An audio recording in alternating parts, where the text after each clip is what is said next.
I initiated the divorce from my husband while facing hundreds of millions in debt.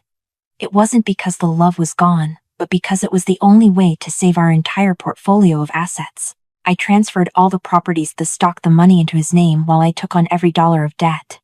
The plan was perfect until the day my gentle, unassuming husband disappeared along with every last document. Only then did I understand that in this game I was the one being hunted, not him. The signing of the papers happened so fast it felt like I was an outsider watching a pre-staged scene. The mediation room at the courthouse was clean, sterile, with nothing out of place. On the table were two thin folders lying parallel like two lines that would never meet. The clerk turned the pages, a steady rustling sound. No one asked any questions. I signed first, my stroke neat, decisive, without a tremor. I'd signed too many documents in my life: contracts, guarantees, transfer deeds. This signature carried no special emotional weight. It was just a procedure. Ethan signed after me, pausing for half a beat as was his habit, then placed the pen on the exact spot that had been marked. Done. The notary's seal came down dry and heavy. An ending. Leaving the room, we walked side by side for a short distance, not touching. No goodbyes were necessary. I looked straight ahead. Ethan looked down at his phone, typed a quick message, then put it away. The automatic glass doors slid open, and the light flooded in. From that moment, legally, we were strangers. In the car, I called my personal attorney and said only one thing: it's done. The voice on the other end replied, I've received the scans. The next steps will proceed as planned. I hung up, my heart rate returning to normal. I hated moments when I couldn't control time, and that signing had gone by too quickly. But fast was good. Fast meant clean, and clean meant less risk. To the outside world, everyone thought I was the one in charge. That image had followed me for 10 years. At every party, people turned to me when talking about money, and to Ethan when talking about aesthetics. Ethan was an architect, urbane, gracious, never one to hog the spotlight. A husband just prominent enough not to be dismissed, just reserved enough not to be grating. I found that balance convenient. It gave me total authority. The only problem is authority doesn't always equal security. Our penthouse apartment overlooked the Hudson, glittering every night. I stood before the glass wall, opening the master file on my tablet. The numbers appeared like a tangled map. Project A not fully permitted. Project B credit lines tightening. Project C bogged down in eminent domain disputes. The cash flow was a carousel, short-term loans feeding long-term ambitions. On paper, everything was still moving. Out there, the market winds were shifting. I don't remember the exact moment I crossed the line between growth and leverage. Maybe it was after a meeting Ethan had introduced me to. A tidy dinner, right place, right people. The man across the table spoke little, smiled thinly, and presented a few numbers just beautiful enough. Opportunity doesn't wait long, he'd said. Ethan doesn't push, he'd remarked. He just told a story on the side about a building once criticized as risky that later became an icon. I listened. I was used to listening and choosing. In the months that followed, I got used to the fast-paced signing, pivoting, believing I was leading the pack. Every time I hesitated, Ethan would say very softly, "You deserve to be above them." It wasn't a command, just an affirmation. I liked that kind of affirmation: no demands, no strings. When the credit started to tighten, I still had a few outs: sell off some assets, roll over debt, extend timelines. But the market doesn't care about persistence, it only cares about liquidity. One morning the bank called, the voice so polite it was robotic. "We need you to post additional collateral, Miss Vance." I didn't panic. Panic is for people unaccustomed to responsibility. I opened the plan I prepared long ago, the final option I had once set aside. Restructure the family assets and uncontested divorce, transfer everything by the book. On paper, it was clean. I didn't call it running, I called it reorganizing. When I told Ethan, he was silent for a long time. Not a dramatic silence, just a contemplative one. "Are you sure?" he asked. I nodded. "I'm just worried," he said. I laughed. Later, when this is all over, Ethan didn't say more. He only reminded me of one small thing: everything had to be by the book. We did it by the book. The assets weren't transferred all at once. The house first, then the equity, then the cash deposits. Each step was notarized, appraised, taxed. 1, 2, I started to feel lighter. That lightness wasn't happiness. It was like taking off heavy armor after a long day. I started sleeping more deeply. The divorce signing was just a period at the end of a sentence, the end of a chapter I believed I had navigated with a clear head. I believed in the paperwork, in the process, in my ability to calculate. I believed that all risks could be quantified. That evening, Ethan texted, going out of town for a few days on business. I read it and nodded. Business trips were normal. I didn't ask more. People who work with time don't ask superfluous questions.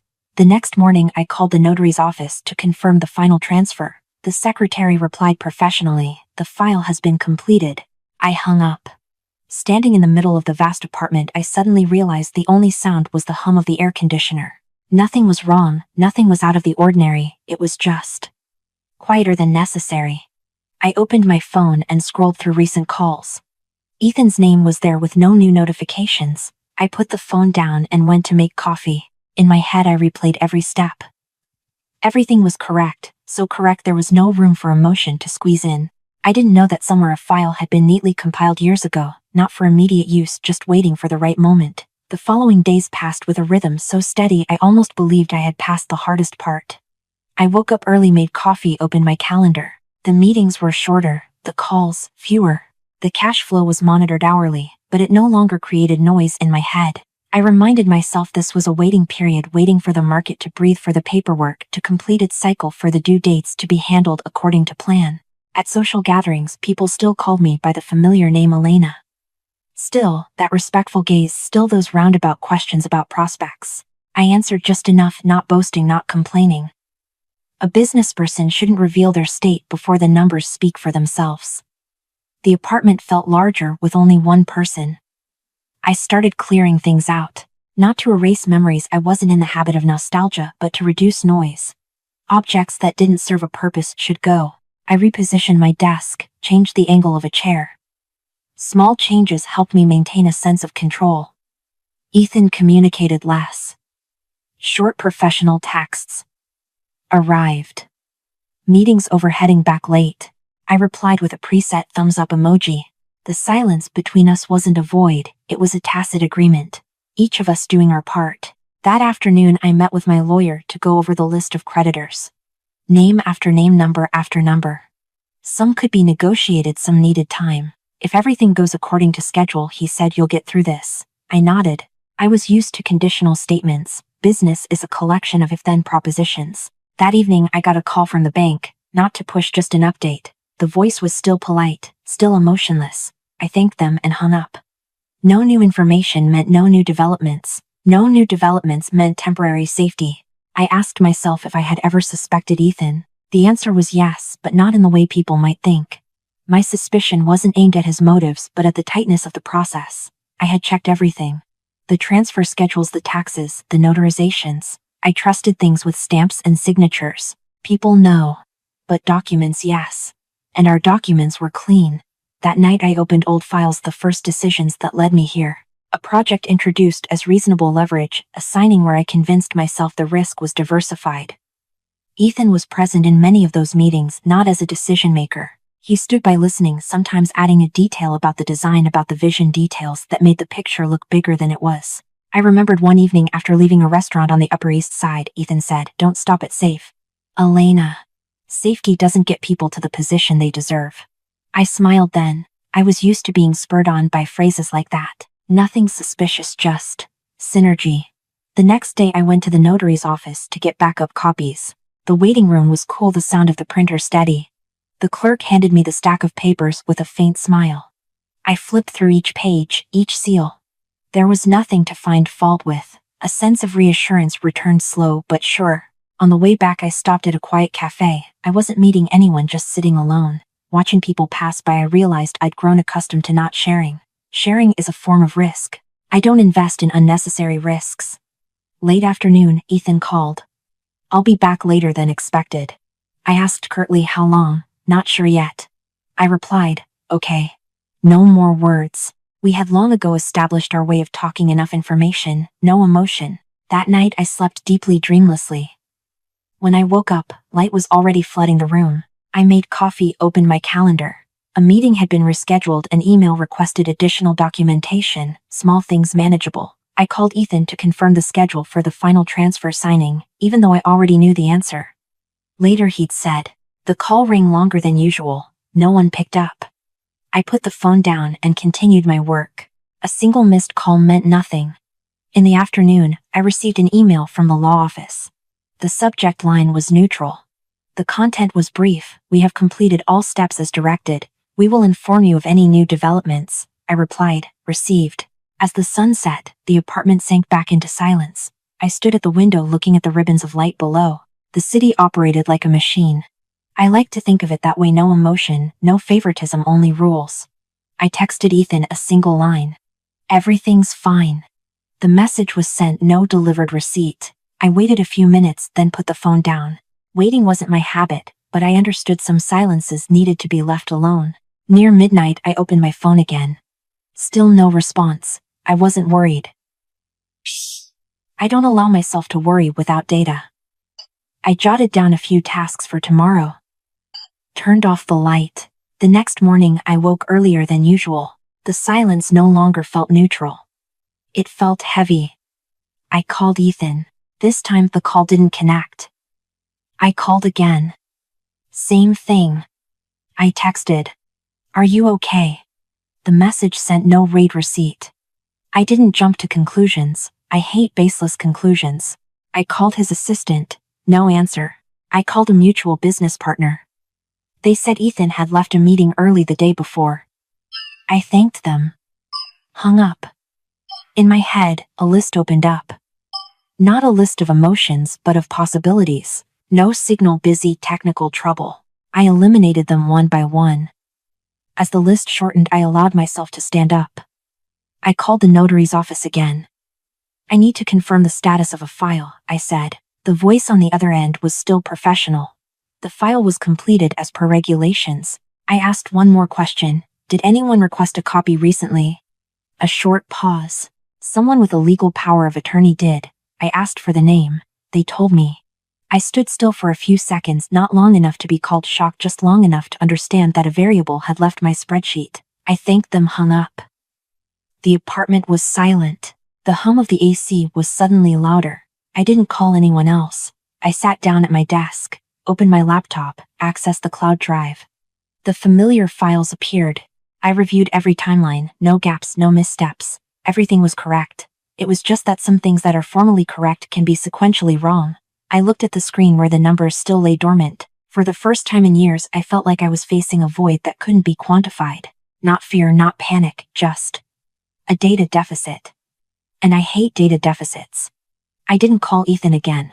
When the data doesn't answer, calling more just creates noise. I changed my clothes, went down to the garage, and drove straight to the office. The city morning began like any other.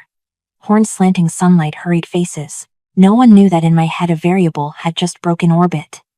At the office, I closed the door and opened the master spreadsheet. The timeline ran from left to right, each milestone marked with a confirmation stamp. I rechecked the order of transfers, the notarization dates, the tax filing dates. No errors, no extra steps. Correct things usually bring a sense of security. Today they brought a sense of exposure. I called my lawyer. No beating around the bush. "Check something for me," I said. "Has anyone changed the legal status of the transferred assets?" The other end was quiet while he typed. "No," he replied. "Formally everything is as it was." I thanked him, hung up. Formally. I repeated that word in my head. Formality was what I had trusted for years. Near noon, an unknown number appeared on my phone. I answered. A neutral male voice, no greeting. "Is this Miss Vance?" I said it was. "I am legal counsel representing Mr. Ethan Cole," he said slowly, clearly, as if reading an internal memo. "Mr. Cole requests that all communication from today forward go through our office." I didn't ask why. I asked, "What scope of communication?" The other end replied immediately. "Regarding the transferred assets and any resulting legal requirements." I nodded, though I knew he couldn't see. "Send it in writing," I said. "Everything in writing." He agreed. The call ended. I sat still for a few seconds, not to collect myself but to file the event in the right mental cabinet. The email arrived 10 minutes later. The content was short, emotionless. A confirmation of representation, a request for all contact to be directed to the law firm with a list of documents attached for reference when needed. I opened the first file. Scans of old emails, text messages, meeting notes, calendar entries. Each a small piece pieced together into a picture that was all too familiar. The words were my own, the proposals were my own. I didn't read to the end. I understood enough to know that reading more wouldn't change the outcome. I called my lawyer again. This time I forwarded him the email. Take a look at this for me, I said. Risk assessment. He was quiet for much longer. When he spoke, his voice was low. You shouldn't sue, he said. At least not right now. I asked why. He answered, with a short sentence, because this file is enough to change the narrative. Change the narrative, I nodded. I'd heard that phrase in many different contexts. It always meant a loss of control. I didn't ask further. I didn't need a long analysis. I knew when to stop. So the next step I asked. Wait, he said. And don't create any more data. I hung up. Outside the glass wall, the sky was changing color. I realized I hadn't eaten anything since morning. My body was reacting slower than usual. I stood up, poured a glass of water, took a small sip. It had no distinct taste. In the afternoon, I received another email, this time a calendar invitation for a preliminary discussion at their law office. Not a court date, not mediation. Just a discussion. I accepted the invitation. When your options narrow, refusal is no longer a form of power. Before the meeting, I reviewed the early years, the times Ethan stood beside me in meetings, not deciding, not objecting, just adding detail, setting the scene. I remembered the sense of security I felt having someone who wasn't competing for the spotlight. I had mistaken that for respect. Perhaps I was wrong. Their law office was in a quiet building on Park Avenue. Minimalist decor, chairs spaced just far enough apart. Ethan's lawyer arrived first, stood up to greet me. Ethan wasn't there. I didn't ask. His presence or absence didn't change the structure of the meeting. We are here to clarify a few points, the lawyer said. First of all, Mr. Cole has no intention of causing difficulty. I looked at him. Intentions are not data, I replied. He nodded. No reaction. He placed a binder on the table. Should you intend to petition the court to void the executed transfers, he said, we will be forced to submit these accompanying documents to protect our client. I didn't open the binder. I asked the result. He answered directly, it will be pursued under a different legal theory. I understood. I stood up. Send your proposal in writing, I said. Everything else can wait. He didn't try to keep me. Leaving the building, I took a deep breath. Not to calm myself, just to mark a new milestone. The milestone from which every move would have to account for one more variable. That night I didn't go back to the old apartment. I went to a hotel near my office, checked into a standard room. I needed a neutral space, no memories, no excess furniture. I put my laptop on the desk, opened a new file. Title: Contingencies. A list appeared. Litigation rolled out. Negotiation, insufficient leverage. Waiting, costly. I kept writing each line a possibility, complete with costs, risks, probabilities. I didn't allow myself to use emotional words. Emotions don't help when you need to restructure your position. Near midnight, I got a news alert on my phone. A tycoon had passed away. A short neutral report. I skimmed it, about to close it. A small detail caught my eye. A name. A connection. I opened a few more sources, old articles, photos. A line started to form, incomplete, but enough to raise a question. I sat still, staring at the screen. A new variable had appeared, one that wasn't on my original spreadsheet. I didn't jump to a conclusion. I made a note, marked it with an asterisk. Asterisks are usually where it's worth going back. The next morning I called an acquaintance in the legal world. I didn't ask directly.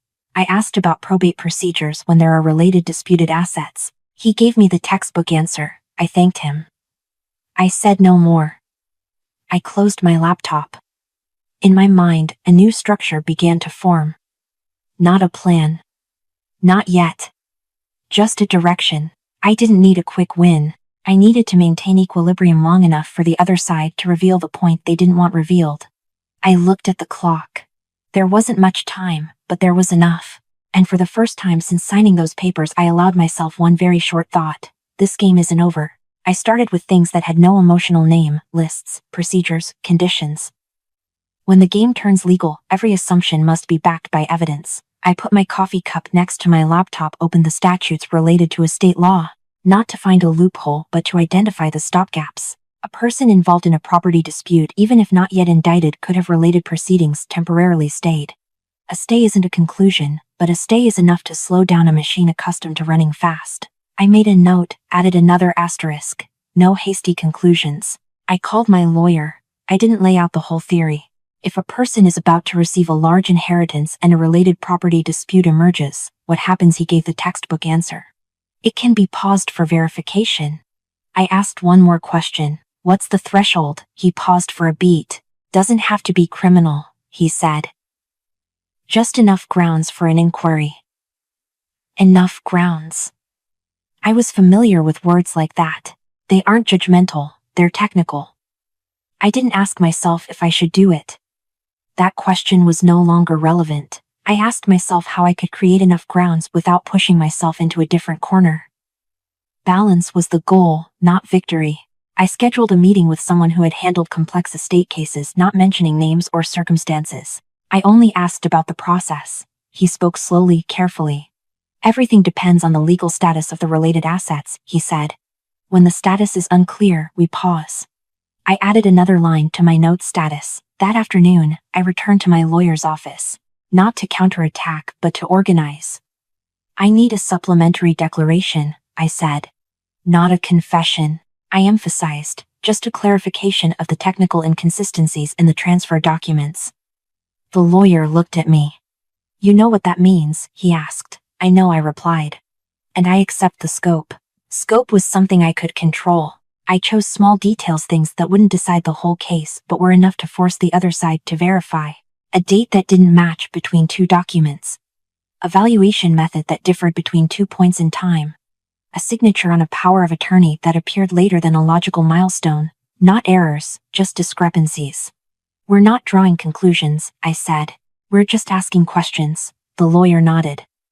He understood how to ask the right questions at the right time. That evening I received an email from Ethan's side.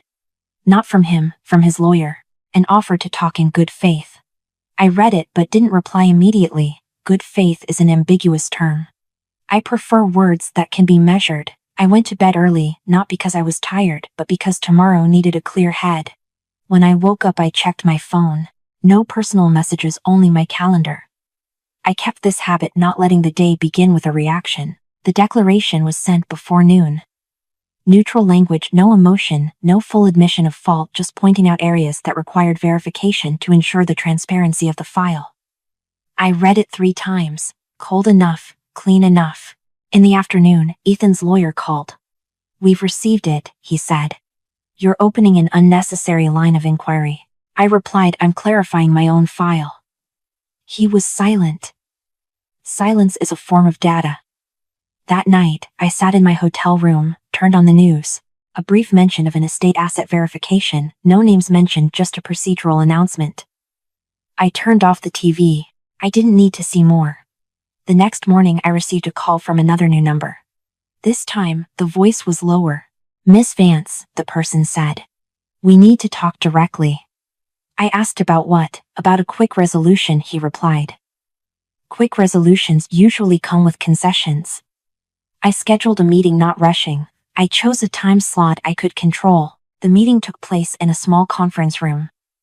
No Ethan, just his representatives. They talked about risk, I talked about time. They talked about good faith, I talked about legal status. The conversation never raised in volume, it didn't need to. What do you want? They asked. I answered with one sentence. I want my record clean, and I want the verification to end. They looked at each other. I knew they understood what that meant. In return, they asked. I didn't answer right away. I let the silence do its work. In return, I said I will withdraw the requests for clarification after my obligations are settled. Obligations. Not money, not honor. I chose that word because it evoked no emotion. The meeting ended quickly. No handshake. Not necessary. We had said enough. On the way back, I received a text from Ethan. The first direct one. We need to talk. I read it, didn't reply. Talking was no longer the tool. Documents were the tool. That evening I received a draft settlement. I read it slowly, every line, every clause. No surprises. Everything revolved around returning what had been transferred in exchange for stopping the verification. Balance was re-established in the way of people who don't want to be in the spotlight. I sent back my edits. Short, clear, no extra words. They responded within an hour. Agreed to most. I agreed to the rest. We set a schedule for execution. That night I sat alone looking at the city. There was no feeling of victory, just the feeling of completing a cycle. I knew I would be back at zero, but zero, if it's clean, is still a place to stand. The next morning I went to the notary's office. Cold space, the rustle of paper, the thud of a stamp. I signed without trembling. I was used to signing things that ended. When I left, I didn't look back. No need. What needed to be kept was kept. What needed to be returned was returned. I stepped outside, took a short breath. The game had no winner, only people who knew when to stop. I moved from negotiation to execution. The space between these two states is often where mistakes happen, so I kept everything to a minimum. The to-do list was reduced to irreversible milestones: transfer schedule, bank confirmation, notarization, taxes. None of it required emotion. I met my lawyer in the morning. We went over each clause in the final draft. No, if only when the assets return, when the obligations are cleared, when the verification request is withdrawn. I demanded specific deadlines for each step. The lawyer nodded. He understood that ambiguity is the enemy of security. At noon I had a simple meal. No calls, no news. I needed a clear head to identify the smallest risks. Big risks usually have names, small ones don't. The first asset to be returned was the house. I arrived at the notary's office 10 minutes early. The room was still as cool as ever. The clerk handed me the papers. I read them slowly. The familiar words appeared in their old places, but their meaning was different. I signed. The seal came down. A circle closed. After the house came the equity. This took more time. Back and forth confirmations, short emails, calls that were just me saying, received. I tracked every notification. When there was a delay, I didn't push. I asked for the reason. Asking the right question helps others fix things faster than being pressured. By afternoon, the bank confirmed the first wire transfer had hit the account. Not the full amount, just the beginning. I didn't celebrate. I noted it. Noting was enough. While waiting for the next milestones, I dealt with the list of creditors, names I knew by heart. I called each one. I didn't beg. I informed them the obligation will be settled on this schedule.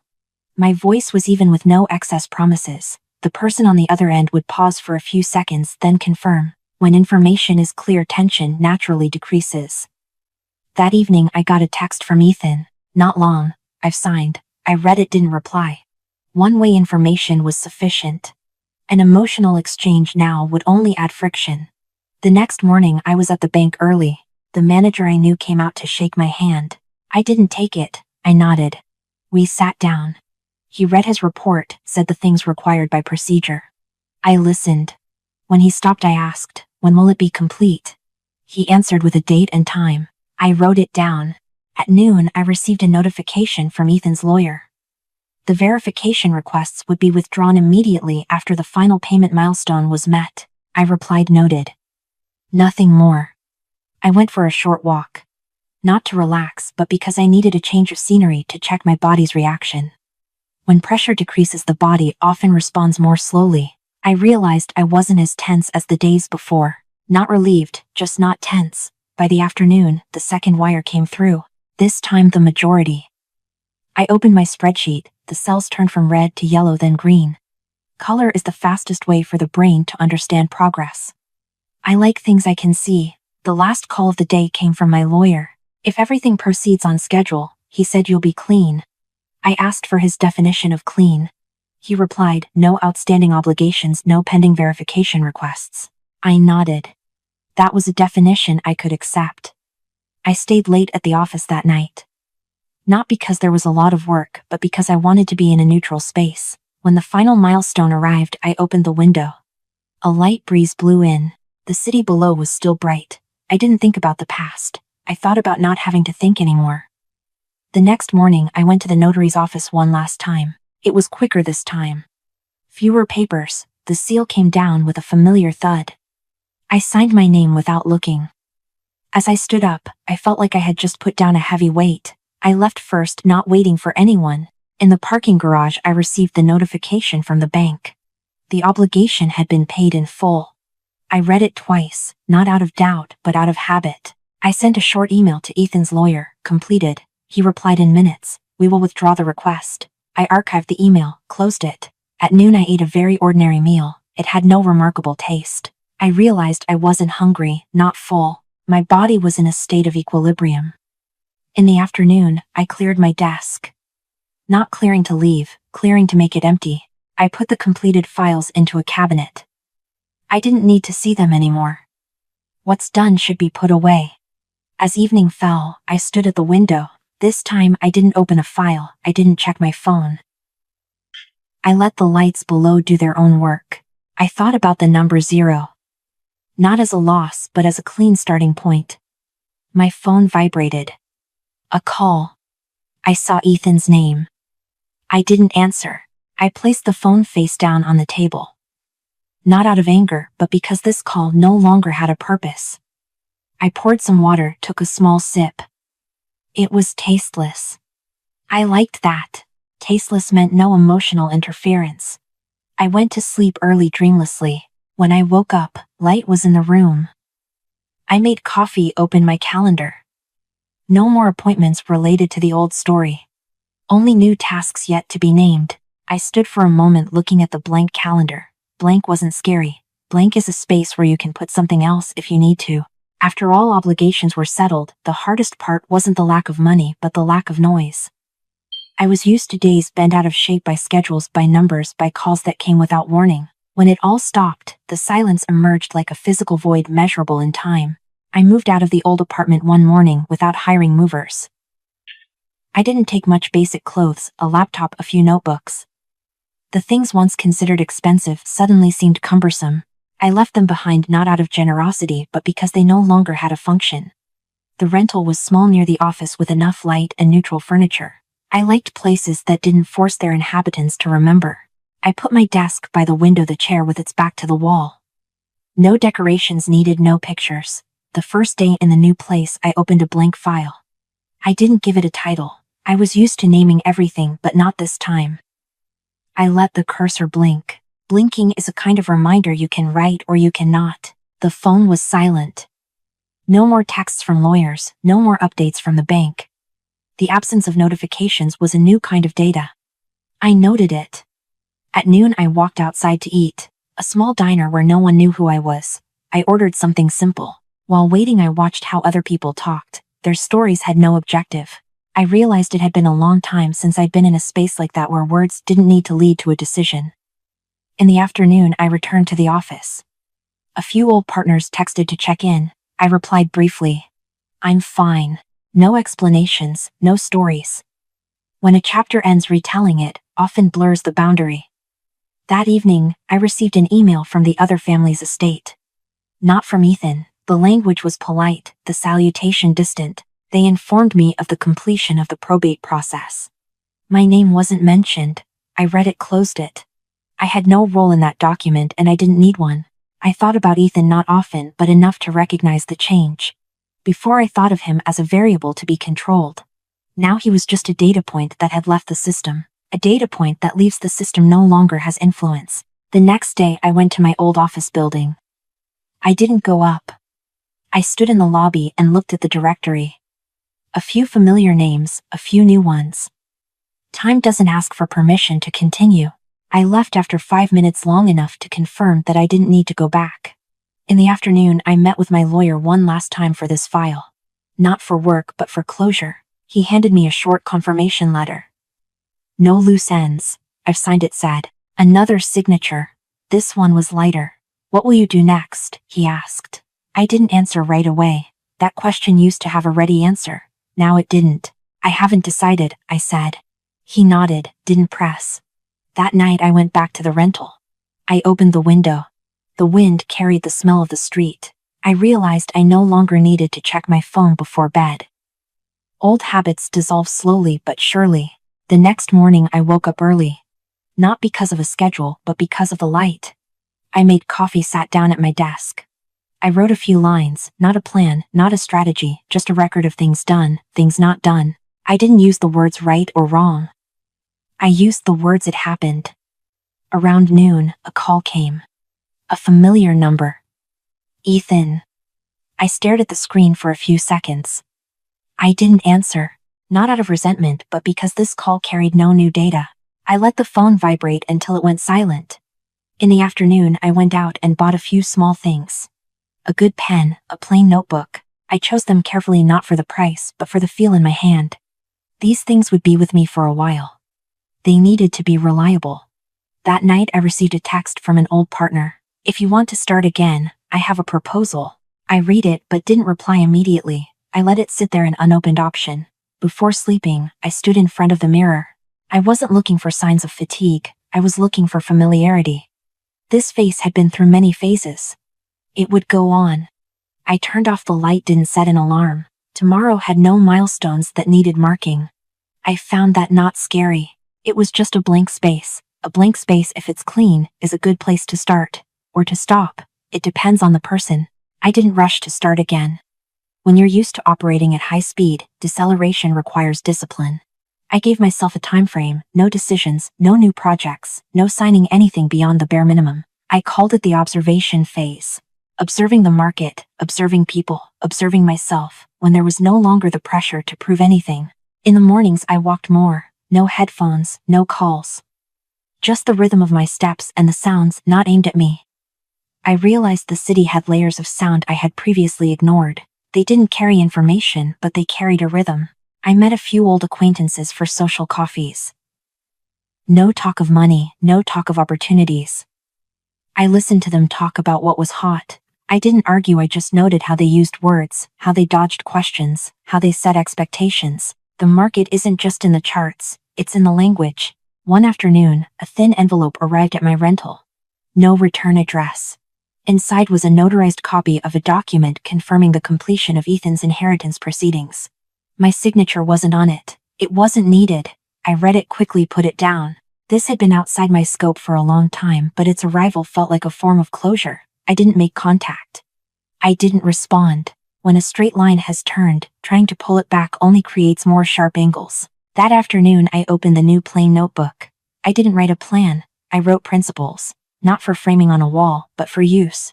Principles about leverage, principles about time, principles about silence. I crossed out a few things I once believed were true, kept the things that had proven their value in the hardest times. One principle I wrote more slowly: never place the entire structure of your security in the hands of another person, no matter what position they hold. I didn't write a name. I didn't need to. In the evening I got a call from my old lawyer. Not about a case file. "There's a small seminar on corporate restructuring," he said. Interested in attending, I asked. In what capacity? He replied. As someone who's been through it, I agreed.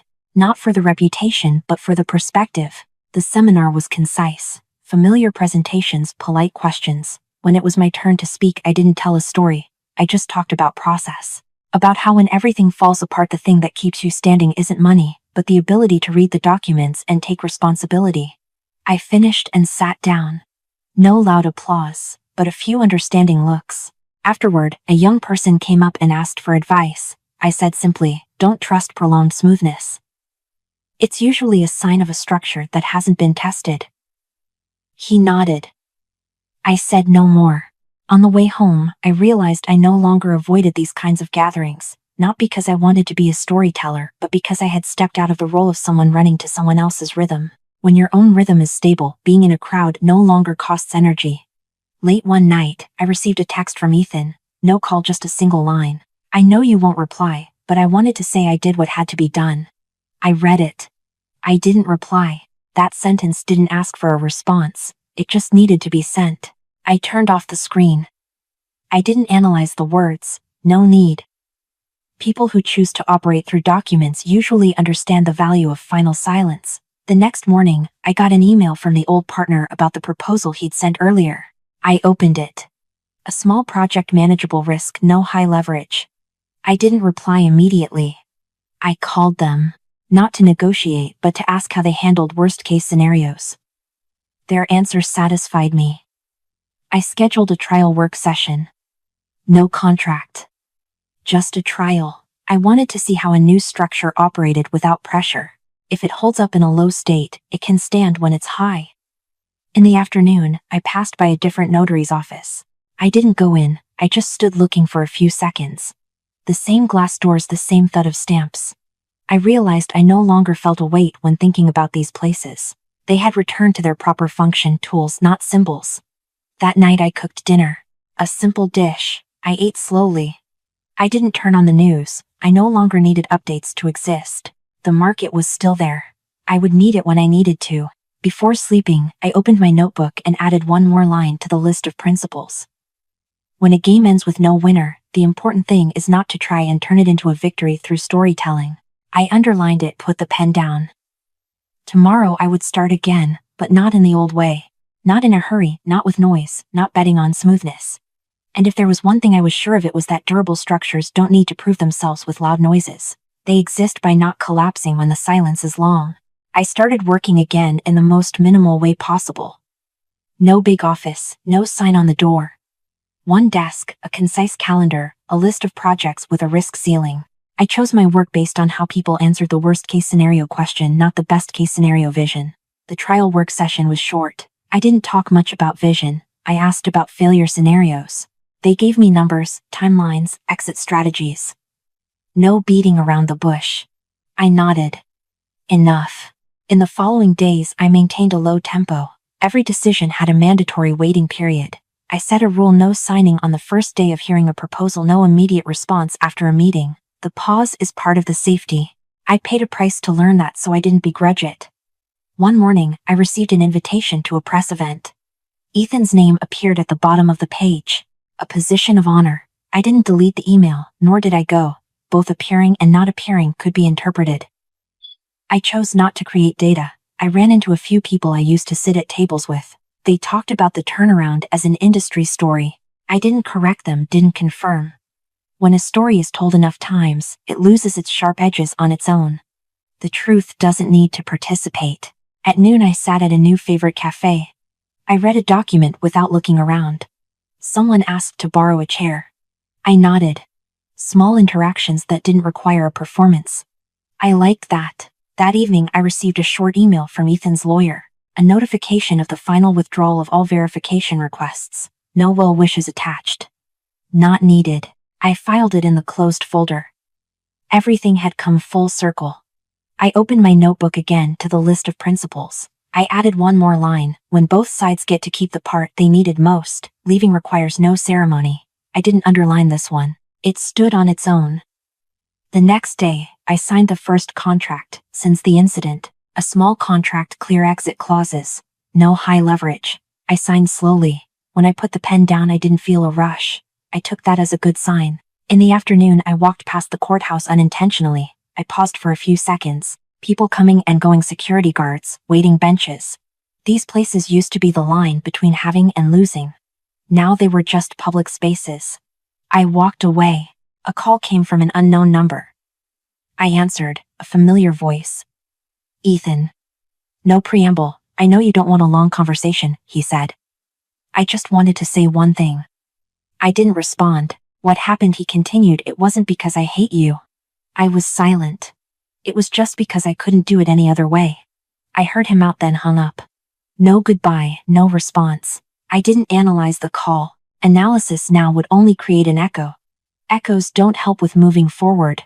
That night I did something simple. I reorganized my file cabinet. I threw out unnecessary copies, kept what had educational value. Old papers become thin when put in their proper place. I locked the cabinet. Done. The next morning I met with my small team. We discussed how to measure risk. We didn't talk about profit first. I asked them to describe how they would deliver bad news. The one who delivers bad news the slowest is the biggest risk, I said. I watched their reactions. They understood. Late one evening, I turned on the TV. A brief news item mentioned the restructuring of a major corporation, no direct connection to me. I turned it off. The news was no longer a measure of my mood. I wrote a few more lines in my notebook. Silence is not an escape, it is an option when all necessary information is already present. I closed the notebook. The days passed without a climax. I realized I had traveled very far from the place where I used to need climaxes to feel I existed. Steadiness was the new measure. I stood at the window at night looking at the lights. I didn't think about the distant future. I thought about what tomorrow would begin with. A small meeting, a small decision, a small signature. Small things, if they are durable, accumulate. I put my phone down, turned off the light. There was nothing left to wait for. When you don't need to wait, sleep comes faster. And in that quiet darkness I knew I had left the old game, not carrying victory or defeat, only the ability to stand firm when everything went silent. I went to the courthouse on a morning with no rain.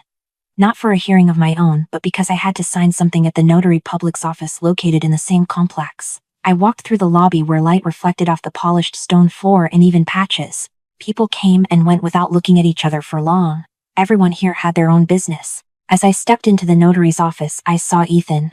He was at the other counter, his back to me. Well-fitting suit jacket, straight posture. Nothing different from the image I was used to except for the distance. We hadn't arranged this. The coincidence held no meaning. I finished my signing, put my pen away, and turned to leave. Ethan turned around at the same moment. Our eyes met for a beat, just short enough that we didn't need to look away. No surprise, no tension, just recognition. I gave a slight nod. He nodded back. No one spoke. We both walked out into the lobby, not side by side, not entirely separate. Just two paths that intersected and then continued on their own momentum. At the door, Ethan stopped first. I stopped a step behind him. He said something very quiet, just loud enough for me to hear. "It's all done." I replied with a sentence no louder. Yes. No questions, no explanations. We had already used up all the necessary language. Any words spoken now would only be opening what was already clear. Outside, the wind was light.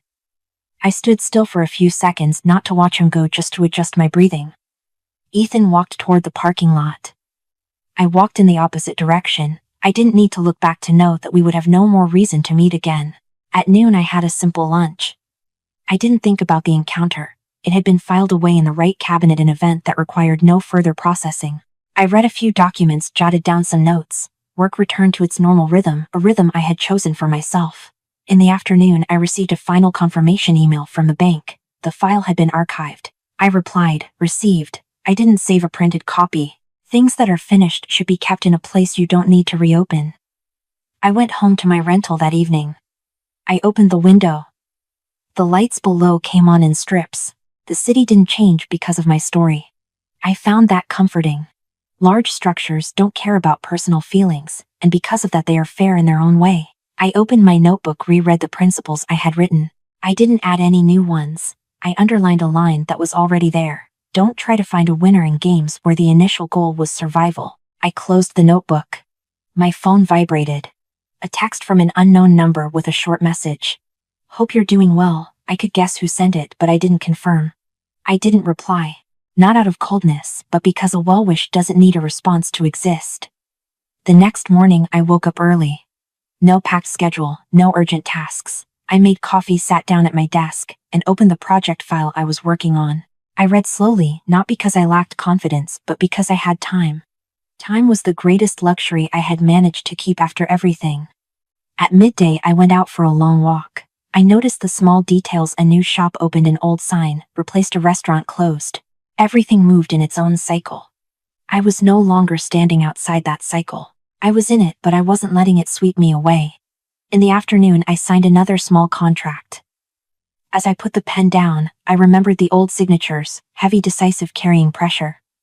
This signature was light, not because the value was low, but because it was part of a structure I understood completely. That evening, I received a calendar notification for a meeting next week. I confirmed, turned off my computer. I didn't check anything else. The habit of constant checking had gradually faded. When a system is stable, constant checking only creates noise. Before sleeping, I stood in front of the mirror. I looked straight ahead. Not searching for traces of fatigue or victory. I was just confirming that I was still here in the way I had chosen. Enough. I turned off the light. In the darkness, I thought about something very simple. Money didn't make me stronger, nor did it make me weaker. It just forced me to see more clearly how I stood or fell when everything was stripped bare. Sleep came quickly, dreamlessly. When I woke up, the light filled the room evenly. A new day had begun without needing a declaration. And if anyone were to ask me later who won in that story, I wouldn't answer. Because I know the answer wouldn't help them understand anything more. The most important games don't end with a victory, but with each person leaving the table with the part they can be responsible for. Some marriages don't end because the love is gone, but because money forces people to show their true faces. When everything is laid on the scales, no one is a victim and no one is truly a winner. There are only those who walk away from the game with their share of responsibility. If you've ever seen money change a relationship, share this story with someone facing a difficult choice. Sometimes seeing clearly sooner is the only way not to lose everything.